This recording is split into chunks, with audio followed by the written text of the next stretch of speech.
জুলাই সনদের উপরে একটা নির্বাচন হতে হবে। কেন নির্বাচন হতে হবে? যে আমরা এতদিন দীর্ঘ 16 বছর ধরে হাসিনার সংবিধান ছিল, সেই সংবিধানের আলোকে তারা নির্বাচন করেছে এবং সেই নির্বাচনে কি হয়েছে এটা আমরা সবাই জানি, ওইটাকে আমরা যাচ্ছি না।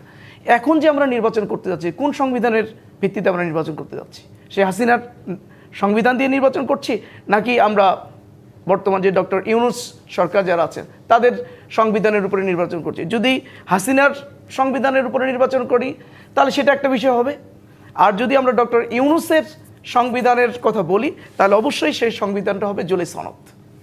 সেই জুলাই সনদ ছাড়া কোনোভাবেই একটা নির্বাচন এই মুহূর্তে হতে পারে না, এবং সেই জুলাই সনদের একটা আইনি ভিত্তি তৈরি হতে হবে, তবেই একটা নির্বাচন হতে পারে। কিন্তু এইগুলো কোনো কিছু না হয়ে একটা নির্বাচনের রোড ম্যাপ ঘোষণা করলেন। কিন্তু এখানে একটা কথা আমি বলে নিতে চাই, এটা অনেকে আমাদেরকে ভুল বোঝে। সেটি হলো, আমরা কিন্তু নির্বাচনের বিপক্ষে না। নির্বাচনের তারিখ যে ঘোষণা করা হয়েছে প্রত্যেকটা তারিখকে আমরা স্বাগত জানিয়েছি। যখন অন্তর্বর্তীকালীন সরকারের প্রধান উপদেষ্টা যখন এপ্রিলে বললেন সেটাকেও আমরা স্বাগত জানিয়েছি, যখন জুনের মধ্যে বললেন সেটাকেও স্বাগত জানিয়েছি, যখন ফেব্রুয়ারির মধ্যে বললেন সেটাকেও স্বাগত জানিয়েছি। যদি আমরা বলেছি যদি 2 মাসের মধ্যে কোনো ডেট ঘোষণা, ডিসেম্বরের মধ্যেও যদি কোনো ডেট ঘোষণা করে সেটাকেও আমরা স্বাগত জানাবো, কারণ আমরা নির্বাচনমুখী দল। নির্বাচন বহু আগে থেকে নির্বাচনে আমরা প্রস্তুতি নিচ্ছি, সেক্ষেত্রে নির্বাচন নিয়ে আমাদের তারিখ নিয়ে আমাদের কোনো সমস্যা না।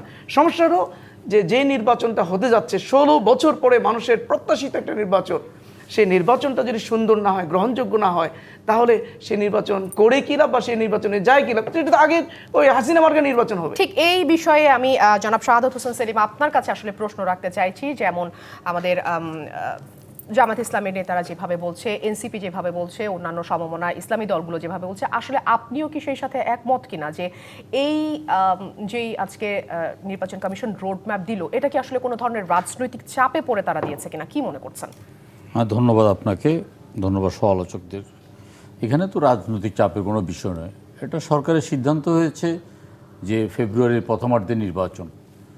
সেই ফেব্রুয়ারির প্রথমার্ধে নির্বাচনকে আপনার অনুষ্ঠিত করার জন্য নির্বাচন কমিশনের পক্ষ থেকে যা যা করণীয়, কি তারা করতে মানে করা উচিত, কি করবেন, সেইভাবে তারা একটা আছে ঘোষণা দিয়েছেন। এটা একটা রুটিন ওয়ার্ক বলতে পারেন আপনি, ফেব্রুয়ারিকে নির্বাচনকে সামনে রেখে। এটা রাজনৈতিক চাপ তো হতে পারে না। রাজনৈতিক একটা চাপ আছে যথাশীঘ্র নির্বাচন।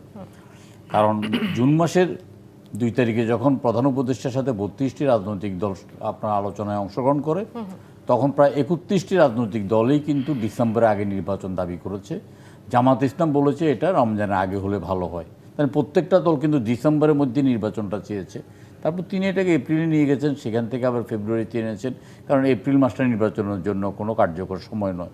সেই হিসাবে তো নির্বাচন হতে গেলে যে কাজগুলো করার দরকার, ভোটার তালিকা চূড়ান্ত করা, তারপর আমরা সীমানা নির্ধারণ করা, দল নিবন্ধন করা, ব্যালট বাক্স ঠিক আছে কিনা সেটা দেখা, বিদেশি পর্যবেক্ষক আনার বিষয়টা নির্ধারণ করা, পোস্টাল ব্যালট নির্ধারণ করা, না কোন পদ্ধতিতে নির্বাচন, তো আপনার যে পদ্ধতিতে নির্বাচন করার আমরা অতীতে করে আসছি সেই পদ্ধতিতে নির্বাচন, পদ্ধতিগত ব্যাপারে কোনো সমস্যা নাই। কারণ এখানে তো আবার দেখা যাচ্ছে যে জামাত, এনসিপি তারা বলছে যে পিআর পদ্ধতি ছাড়া, বিশেষ করে জামাত ইসলাম কিন্তু শুরুতেই পিআর পদ্ধতিটার জন্য তারা দাবি করছে। জামাত ইসলাম শুরু থেকে পিআর পদ্ধতিতে কথা বলে নেই।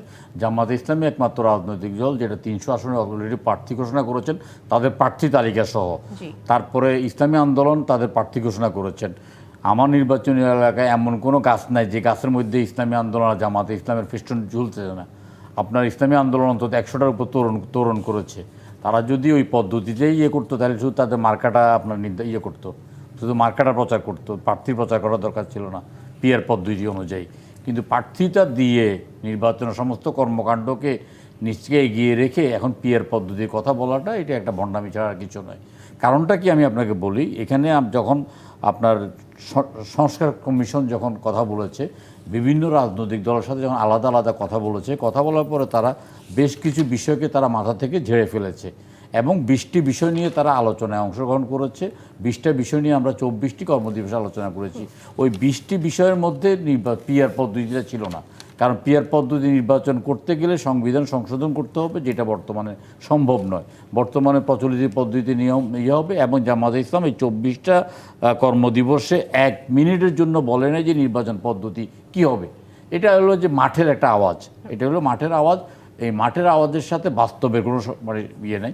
পিয়ার নিয়ে কথা বলতে ইসলামিক আন্দোলন কয়েকবার কথা বলতে চেয়েছে, কিন্তু যেহেতু 20টি আপনার এজেন্ডাকে সামনে নিয়ে এসছে, ওই 20টি এজেন্ডার মধ্যে আপনার পিয়ার পদ্ধতিটা ছিল না। 24টি গুরুত্বপূর্ণ, না 20টি এর মধ্যে দিয়ে আপনার মানে যখন আলাদা আলাদা আলোচনা করেছে, দেখেন মানে বাংলাদেশটা 8টি প্রদেশে বিভক্ত করার জন্য একটা দাবি, একটা তারা প্রস্তাবনা দিয়েছেন।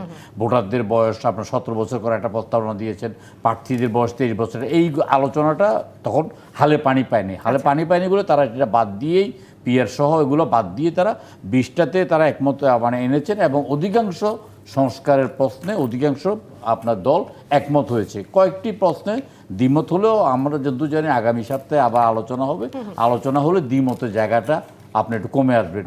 আপনার সংস্কার কমিশনও কিন্তু বিশেষজ্ঞদের সাথে বসছেন, আমরাও বিভিন্ন আইনজীবী বিশেষজ্ঞদের সাথে আলোচনা করেছি এটা বাস্তবায়নের পদ্ধতি কি। কিছু কোনো বিষয় বাস্তবায়ন হবে অডিয়েন্সের মাধ্যমে, কিছু বাস্তবায়ন হবে আপনার জাতীয় সংসদে। চাইলে সমস্ত কিছু কিন্তু আপনার ইয়ে করা যায় না। যেমন সংস্কার, যেমন আজকে দেখলাম আমরা যে গুমের সর্বোচ্চ শাস্তি মৃত্যুদণ্ড দিয়ে তারা একটা মানে কাজ করছেন, মানে সংস্কার যে হচ্ছে না তেমনও না, আবার আমার কাঙ্ক্ষিত সংস্কারের ব্যাপারে আপনার সরকারের পক্ষ থেকে পূরণ হয়ে গেছে না এমন বলা যাবে না, কারণ এই সরকারের অনেক মন্ত্রণালয় আছেন যারা কোনো কার্যকর কোনো ব্যবস্থা গ্রহণ করতে পারছেন না, নিজের মন্ত্রণালয় চালাতে পারছেন না। এখন আমাদের যেটা দরকার, প্রত্যেকে মনে করছেন যে একটা দ্রুত জাতীয় সংসদ নির্বাচন, একটা নির্বাচিত সরকারের নানাবিধ সমস্যা সংকটের সমাধান করতে পারে। বিনিয়োগ স্থবির হয়ে গেছে, আপনার আইন শৃঙ্খলা পরিস্থিতি উন্নতি হয়নি, আমরা তো নির্বাচন